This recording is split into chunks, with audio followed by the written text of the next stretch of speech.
Tema kita hari ini bersyukur dan memuliakan Tuhan. Minggu kemarin tema kita yaitu persembahan sebagai ungkapan syukur. Hari ini bersyukur dan memuliakan Tuhan. Bapak Ibu yang diberkati oleh Tuhan, berterima kasih adalah hal yang paling mudah, sekaligus yang paling sulit. Mudah karena semua dapat mengucapkannya. Hanya dua kata, terima kasih. Mudah. Sulit karena kita seringkali lupa melakukannya. Ucapan terima kasih sering dipahami sebagai hal kecil dan sepele, sehingga orang tidak merasa berdosa jika lupa berterima kasih. Tapi saudara, Bapak Ibu yang kekasih, hal yang dianggap sepele dan kecil ini akan memprihatinkan dan fatal dalam hubungannya dengan Tuhan.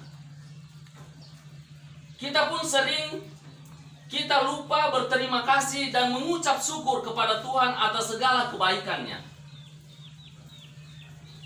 Tema kita hari ini bersyukur dan memuliakan Allah. Penyembuhan bagi 10 orang kusta pertama-tama menampilkan tentang Yesus sebagai Allah yang berkuasa menyembuhkan penyakit.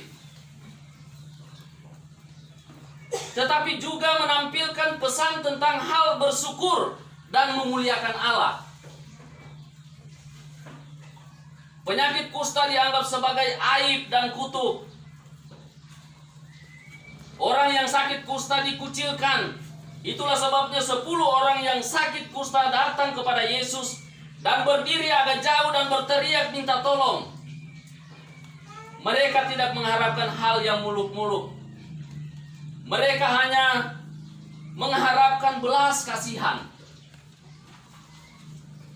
Yesus, Guru, kasihanilah kami. Teriakan yang singkat tetapi menggambarkan penderitaan yang sangat besar. Sakit kusta yang menyakitkan tubuh dan mengancam nyawa, penderitaan batin karena terbuang dan dikucilkan dari hubungan dengan sesama. Bapak Ibu yang diberkati oleh Tuhan, ke-10 orang kusta menaruh harapan besar kepada Yesus. Terbukti ketika Yesus tidak secara langsung menyembuhkan mereka. Yesus menyuruh mereka pergi, perlihatkanlah dirimu kepada imam. 10 orang kusta itu taat dan tanpa ragu. Mereka segera pergi dan melakukan perintah Yesus. Di tengah perjalanan terjadi mujizat, mereka menjadi tahir. Betapa senangnya jika apa yang kita inginkan menjadi kenyataan.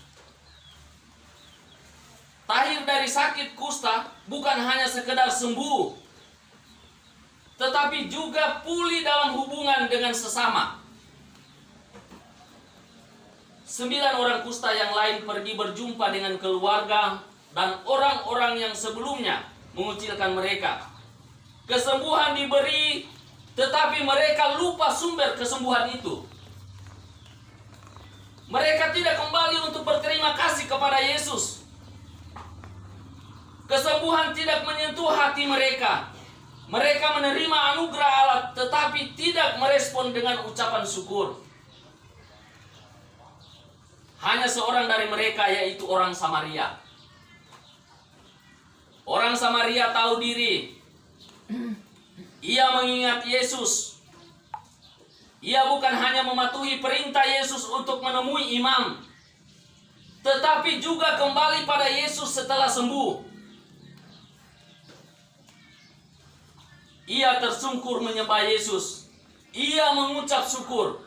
Jika 9 orang lainnya mendahulukan relasi dengan sesama yang lain, si Samaria mendahulukan relasi dengan Yesus. Orang Samaria melakukan apa yang tidak dilakukan orang Yahudi,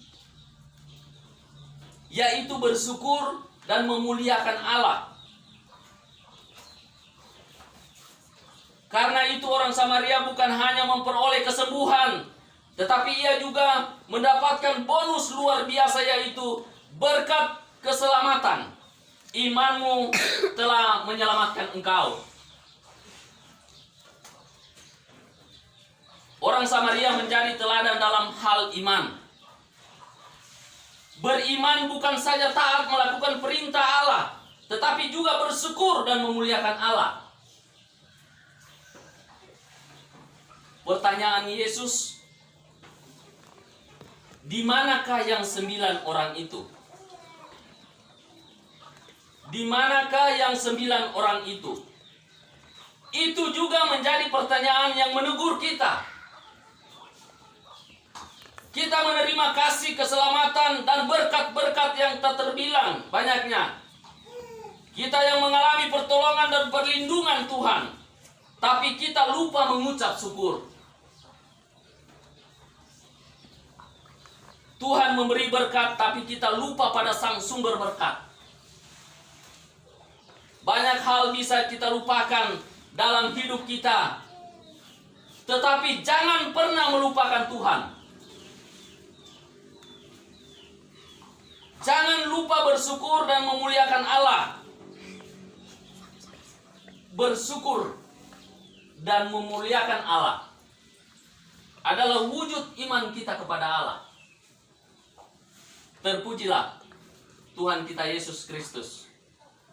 Amin.